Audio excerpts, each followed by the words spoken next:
La plupart d'entre nous cherchent la sécurité, mais certains architectes et propriétaires ont préféré l'adrénaline pure. Bienvenue dans un voyage à travers les habitations les plus extrêmes du monde, là où un seul faux pas peut tout changer. On parle de maisons isolées par des tempêtes glaciales et des structures qui défient la gravité. C'est fascinant et terrifiant à la fois. Pour soutenir la chaîne, abonnez-vous et activez la cloche. Et juste par curiosité, vous nous regardez depuis quelle ville? Dites-le nous dans l'espace commentaire. Allons-y.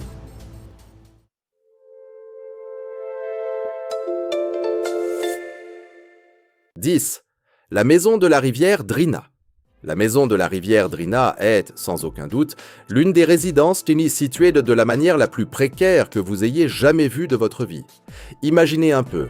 Elle se tient en équilibre au sommet d'un unique rocher exposé en plein milieu d'une rivière en Serbie. C'est de l'eau qui dévale rapidement de tous les côtés. La maison est littéralement sur le chemin du courant et ne possède ni pont, ni route, ni aucune connexion permanente avec la terre ferme. La nature y dicte sa loi à chaque instant. Elle a été érigée pour la première fois en l'an 1968 par un groupe de nageurs locaux qui souhaitaient seulement un endroit pour se reposer durant leurs excursions sur la rivière. Pour la construire, les matériaux ont été transportés par des bateaux et des kayaks, tandis que les pièces plus volumineuses descendaient la rivière en flottant. La rivière Drina est célèbre pour ses courants forts et ses changements soudains du niveau de l'eau, principalement lorsqu'une pluie torrentielle tombe. La structure est petite et très simple, se résumant à une seule pièce avec un toit incliné. Elle n'a jamais été pensée pour que quelqu'un y vive l'année entière, d'autant plus qu'elle ne possède ni plomberie, ni électricité, ni système d'ancrage professionnel. Sa survie dépend essentiellement de la chance et de réparations de fortune. Pour vous donner une idée, les inondations ont déjà détruit la maison complètement à plusieurs reprises, la plus marquante ayant eu lieu en l'an 2014, mais les gens sont têtus et reconstruisent toujours tout exactement de la même façon. Pour y arriver, il faut utiliser un bateau ou être assez courageux pour y aller à la nage. Mais attention, les eaux doivent être bien calmes, car lorsque le niveau monte, la structure se retrouve totalement isolée. Cette maison est bien plus un symbole de persévérance que de praticité. Elle n'est pas une résidence officielle, fonctionnant plutôt comme un abri de saison et un point de repère culturel pour la région. Il est impressionnant de voir comment l'être humain s'efforce de domestiquer des lieux impossibles, même si l'eau emporte tout de temps en temps. 9. La maison de l'île d'Elidaï. Maintenant, si vous trouvez que votre voisin est bruyant, vous devez découvrir la maison solitaire sur l'île d'Elidaï qui se trouve sur la côte sud de l'Islande. Elle est l'une des structures résidentielles les plus isolées de la planète entière. L'île en soi est complètement inhabitée, un lieu malmené par le vent et auquel vous ne pouvez accéder par bateau que seule la mer est de très bonne humeur. Il n'y a pas de route, pas de service public et encore moins de population permanente aux alentours. Beaucoup de gens racontent que cette maison appartient à un milliardaire excentrique ou qu'elle est un refuge pour la fin du monde. Mais la vérité est bien plus simple. Elle a été construite par une association de chasseurs locaux et n'est utilisée qu'à certaines époques de l'année par des membres qui chassent les macareux moines et veillent à la préservation du terrain. Elidaï fait partie d'un archipel volcanique façonné par l'érosion et par des tempêtes violentes.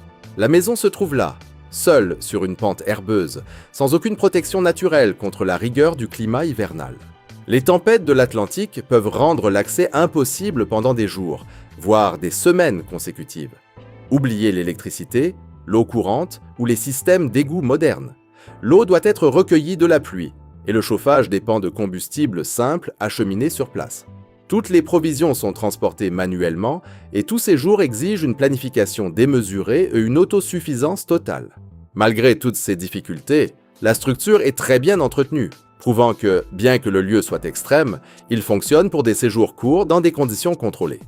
Cette maison représente la vie réduite à l'essentiel dans un endroit où la nature dicte absolument toutes les règles.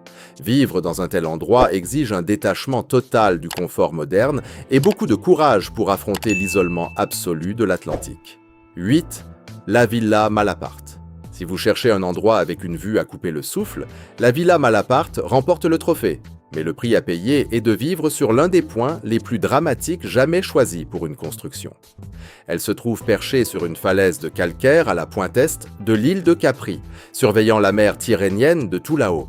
La maison est située à environ 30 mètres au-dessus de l'eau. avec des parois presque verticales sur plusieurs côtés de la structure. Elle a été achevée au début des années 1940 pour l'écrivain italien Curzio Malaparte. Au début, un architecte nommé Alberto Libera était impliqué. Mais Malaparte était si déterminé qu'il a fini par prendre le contrôle total du design personnellement. Ce qui rend la localisation de ce lieu folle. Ce n'est pas seulement la hauteur, mais l'isolement mêlé à l'exposition totale aux éléments. Pour y arriver, préparez votre souffle.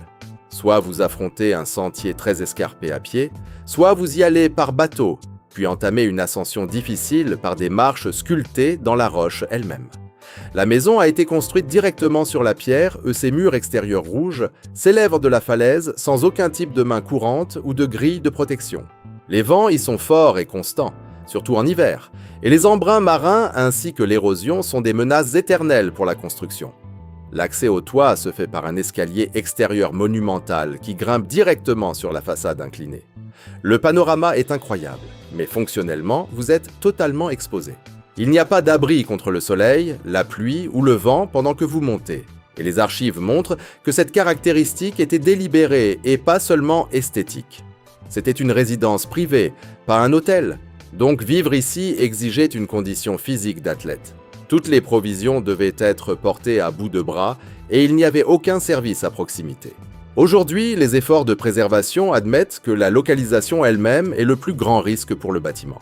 La Villa Malaparte est extrême parce qu'elle ne traite pas la falaise comme un décor, mais comme la base de la vie quotidienne. Cette maison ne fuit pas le danger, elle s'équilibre exactement au-dessus de lui. C'est le genre d'endroit où un faux pas après le dîner peut transformer une soirée tranquille en un plongeon de 30 mètres directement dans la mer. 7. La maison de l'ermite sur le pilier de Katski. Si vous trouvez que monter des escaliers un jour de déménagement est pénible, imaginez vivre au sommet du pilier de Katski, en Géorgie occidentale. C'est, sans aucun doute, l'une des structures les plus isolées verticalement au monde.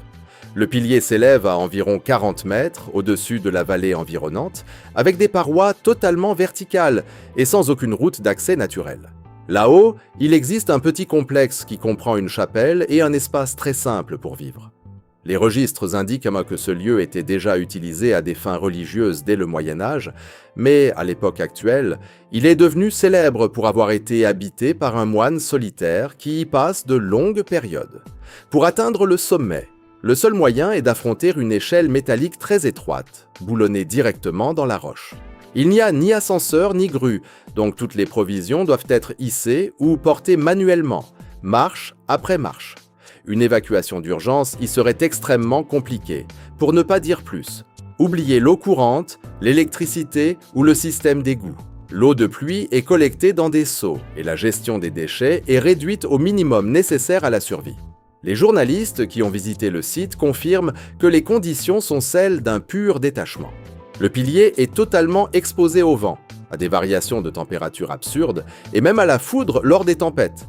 Bien que des études affirment que la formation calcaire est stable, l'érosion ne cesse jamais d'agir. L'entretien de cette petite échelle et des maisonnettes au sommet est une question de vie ou de mort. Ce lieu n'est occupé que par des personnes cherchant l'isolement extrême pour des motifs religieux, de sorte que l'habitation continue y est rare et totalement volontaire. Cette maison est considérée comme extrême car elle retire la vie du plan horizontal. Le quotidien s'y déroule littéralement au-dessus du monde et la seule sortie est de descendre 40 mètres, suspendu à une barre de fer. Vivre au sommet d'une telle aiguille de pierre transforme n'importe quelle sortie au marché en une véritable expédition d'alpinisme radical. 6. Les maisons souterraines de Coober Pedy. Si vous trouvez que la chaleur de votre ville est difficile à supporter, vous devez découvrir Coober Pedy. C'est un environnement résidentiel extrême où une grande partie de la population vit sous terre dans une ville connue principalement pour l'exploitation des opales. Coober Pedy se situe dans l'une des régions désertiques les plus sévères d'Australie, avec des températures estivales qui dépassent fréquemment les 45 degrés Celsius. Pour parvenir à y survivre, les habitants ont développé ce qu'on appelle des dugus, qui sont des maisons creusées directement dans les flancs des collines et dans les couches de roches. Et attention, nous ne parlons pas d'abris temporaires ou de grottes improvisées. Ce sont des résidences légalement reconnues, avec des chambres, des cuisines et des systèmes de ventilation complets. Il est certes possible de construire des maisons en surface là-bas, mais c'est trop inconfortable et cela consomme une énergie folle en climatisation. En revanche, les maisons souterraines maintiennent une température stable toute l'année, restant généralement autour de 23 degrés Celsius sans avoir besoin d'aucun appareil allumé.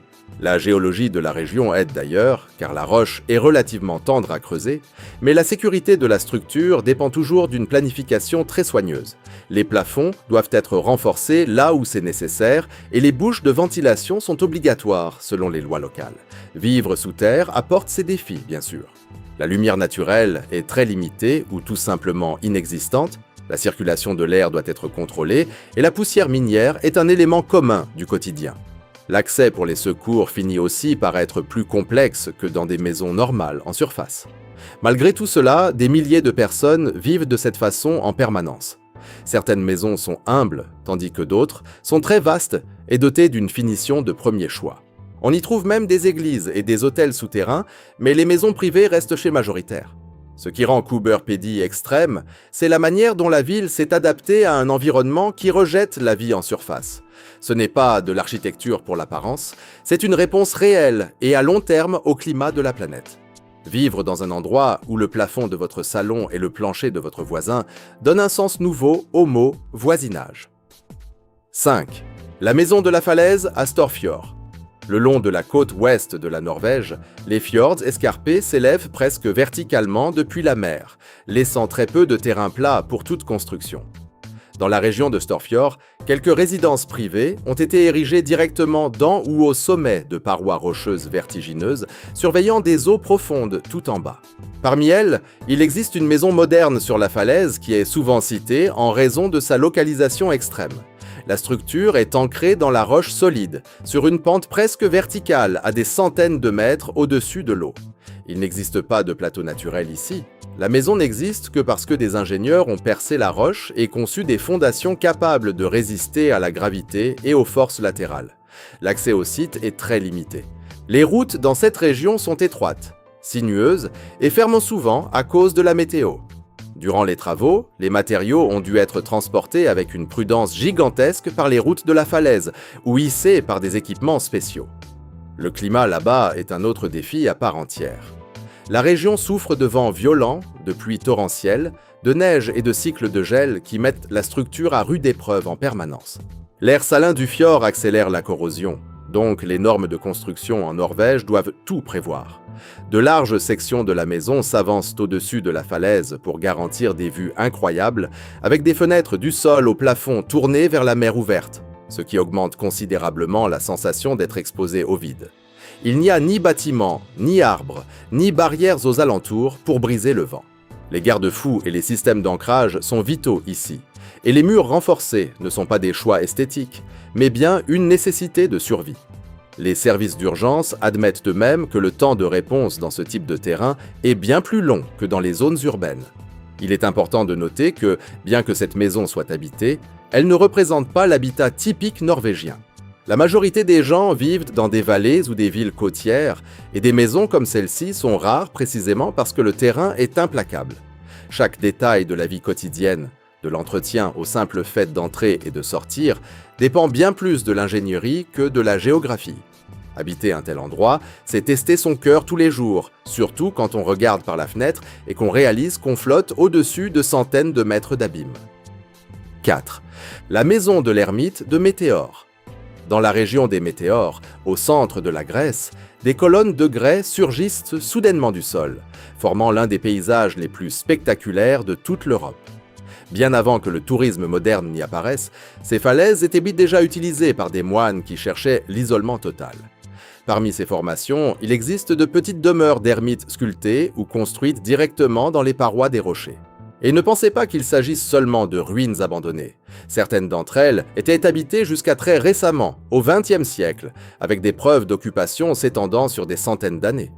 Ces habitations se situent à des centaines de mètres de hauteur par rapport au sol, accessibles uniquement par des cordes d'escalade ou des sentiers extrêmement étroits. Il n'y a pas de route, de pente douce ou de voie de sortie facile par là. Toutes les provisions devaient être hissées manuellement, souvent en utilisant des systèmes rudimentaires de poulies et de cordes. La roche elle-même est un grès relativement tendre, qui a été façonnée par l'érosion au fil des âges. Bien qu'elle soit assez stable pour soutenir les structures, elle exige une vigilance constante. Des chutes de pierres se produisent dans la région et aujourd'hui, les autorités restreignent l'accès à beaucoup de ces points pour des raisons de sécurité. Les conditions de vie étaient un défi de taille. Il n'y avait pas d'eau courante ni d'électricité, donc recueillir l'eau de pluie était vital pour la survie. L'exposition au vent, à la chaleur et au froid était constante et implacable. Mais voyez-vous, ces souffrances étaient dans des choix délibérés pour des motifs spirituels et non quelque chose d'imposé. Contrairement aux grands monastères des météores, qui ont fini par être reliés par des escaliers et des ponts, les maisons des ermites sont restées isolées à dessein. Même pour parler à une autre personne, il était nécessaire d'affronter une descente et une montée physique épuisantes. Ces demeures sont extrêmes, car elles placent la vie humaine totalement en dehors de la logique normale. Ici, le sol n'est pas la fondation, c'est la falaise qui commande tout. Vivre dans un tel endroit transforme le silence en une compagnie constante et la moindre brise en un rappel que vous êtes littéralement suspendu au ciel. 3. Les maisons troglodytes de Santorin. Les maisons troglodytes de Santorin figurent parmi les habitations les plus faciles à reconnaître au monde, avec ce look blanc classique.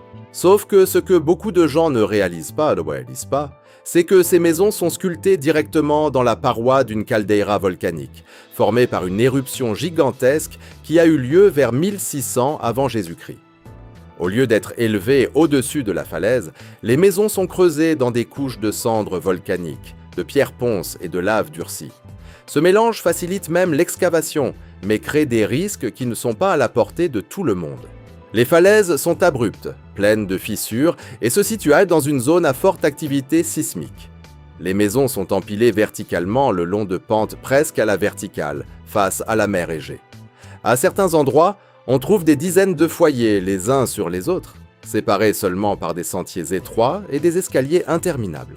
Historiquement, les gens construisaient ainsi par pure nécessité, car la terre plate était chose rare là-bas et creuser dans la roche garantissait une isolation thermique naturelle merveilleuse. Les températures à l'intérieur restent stables toute l'année durant, un fait que de nombreuses études d'architecture ont déjà prouvé. Cela rendait les maisons très pratiques bien avant l'invention de la climatisation. Mais bien sûr, vivre dans ces lieux a toujours eu son côté dangereux. Les éboulements de pierres et l'érosion se produisent depuis toujours, et les tremblements de terre ont endommagé les habitations à plusieurs reprises au cours des siècles, exigeant des reconstructions constantes. Recueillir l'eau de pluie était vital, car il n'y a pas de source naturelle d'eau douce à proximité. De plus, les égouts et la ventilation nécessitent un projet très bien conçu pour ne pas accumuler l'humidité et fragiliser la structure. Aujourd'hui, beaucoup de ces grottes sont devenues des hôtels de luxe. Mais il existe encore des habitants locaux qui considèrent ces trous dans la roche comme leur foyer. Elles sont extrêmes non seulement par leur aspect dramatique, mais parce qu'elles existent dans un paysage façonné par des forces catastrophiques qui sont encore bien présentes. Avoir le plafond de sa cuisine qui sert de jardin aux voisins du dessus est le genre d'ingénierie qui ne fonctionne que lorsque tout le monde décide de collaborer avec le poids. 2. Casa del Desierto. La Casa del Desierto est largement considérée comme l'une des habitations les plus extrêmes jamais construites dans l'histoire. Elle se trouve dans le désert d'Atacama, au nord du Chili, qui est tout simplement le désert non polaire le plus sec de la planète Terre. Pour vous donner une idée de la gravité de la situation, il existe des relevés climatiques confirmant que certaines parties de l'Atacama sont restées des décennies, parfois plus d'un siècle, sans qu'une seule goutte de pluie ne tombe. Cette maison est installée très loin de tout centre de population, route ou infrastructure de base. Le sol y est si sec et l'environnement si hostile que les scientifiques utilisent la région comme terrain d'essai pour simuler la vie sur Mars. La Casa del Desierto a été achevée en l'an 2019 par l'entreprise d'architecture chilienne Elemental, fondée par l'architecte Alejandro Aravena. Elle a été érigée comme un prototype à échelle réelle et presque comme une installation artistique, avec pour objectif de tester si une maison moderne pourrait fonctionner dans l'un des environnements terrestres les plus sévères qui existent. En pratique, vivre là-bas signifie que vous ne pouvez pas compter sur l'approvisionnement en eau conventionnelle. La maison a été conçue à dépenser le moins possible, en utilisant des systèmes de stockage et de recyclage rigoureusement contrôlés. Malgré cela, la pénurie d'eau est la plus grande limite pour quiconque s'aventure à y rester. Et si la sécheresse ne suffisait pas, les températures apportent un autre niveau de difficulté. Durant la journée, la chaleur dans l'Atacama peut dépasser les 35 degrés Celsius, tandis que la nuit, la température chute vers les 0 degrés. Toute structure doit supporter cette chaleur intense, le refroidissement rapide et le rayonnement solaire constant qui ne laisse aucun répit. Tous les matériaux de construction ont dû être transportés sur des distances gigantesques à travers des terrains qui n'avaient même pas de route. Il n'y a pas de main-d'œuvre à proximité, pas de magasin de matériaux et encore moins de secours pour les urgences. Toute défaillance mécanique ou structurelle devient un problème majeur instantanément. Vivre là-bas est la véritable définition de l'isolement. Les colonies les plus proches sont très lointaines et la communication dépend à 100% de la technologie. Si vous avez besoin d'un médecin, le temps de réponse se mesure en heures et non en minutes. C'est une vraie maison, faite pour être habitée, et les architectes ont évité les systèmes farfelus, préférant des méthodes de construction qui pourraient être répétées ailleurs. Cette maison ne tente pas de conquérir le désert, elle tente de négocier avec lui tous les jours.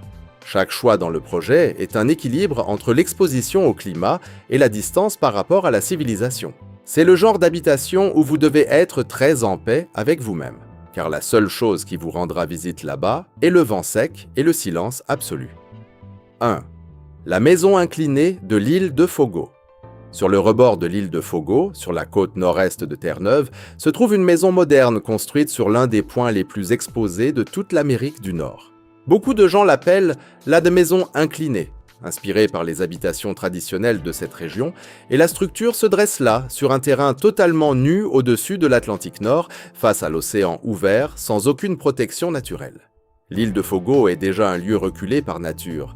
Vous n'y arrivez qu'en ferry ou avec de très petits avions, et la météo là-bas annule sans cesse les voyages. Construire quoi que ce soit près de la côte dans ces parages exige déjà une ingénierie de premier ordre, mais cette maison a été placée délibérément tout au bord du décor, au lieu d'être reculée dans un endroit plus sûr. Il n'y a pas d'arbres, pas de falaises et pas de baies pour amortir le choc des tempêtes qui viennent de la mer. Les systèmes météorologiques de l'Atlantique frappent directement cette côte, apportant des vents de la force d'un ouragan, des rafales d'eau glacée et beaucoup de neige lourde. La maison elle-même est suspendue par des supports en acier qui sont ancrés directement dans la roche ferme. Quiconque s'y connaît en construction dans ce secteur sait que fixer la maison dans la pierre solide est la seule façon pour qu'elle ne s'envole pas, car le sol là-bas ne retient rien. Vivre dans un tel endroit exige une planification de guerre. Les coupures de courant sont extrêmement fréquentes durant les tempêtes et l'isolement en hiver est une routine pour ceux qui y vivent. Les services d'urgence mettent beaucoup plus de temps à arriver que sur le continent, surtout lorsque les ferries cessent de circuler à cause de la mer agitée. Mais attention, bien qu'elle ressemble à un décor de film, ce n'est pas une construction expérimentale. Elle suit toutes les normes de sécurité du Canada et a été faite pour durer des décennies. Ce qui rend cette maison extrême est l'environnement aux alentours, que la plupart des constructeurs éviteraient à tout prix. La vie s'y déroule exactement à la frontière entre la Terre et l'océan infini, là où le paysage ne pardonne personne. C'est le genre d'adresse où vous n'avez pas besoin de réveil, puisque le bruit des vagues frappant la roche et le vent hurlant à la fenêtre se chargent de la besogne. Laquelle de ces maisons vous a le plus impressionné ? Écrivez votre ville en commentaire, likez, abonnez-vous et activez les notifications. Continuez l'aventure avec les vidéos qui s'affichent à l'écran. À très vite!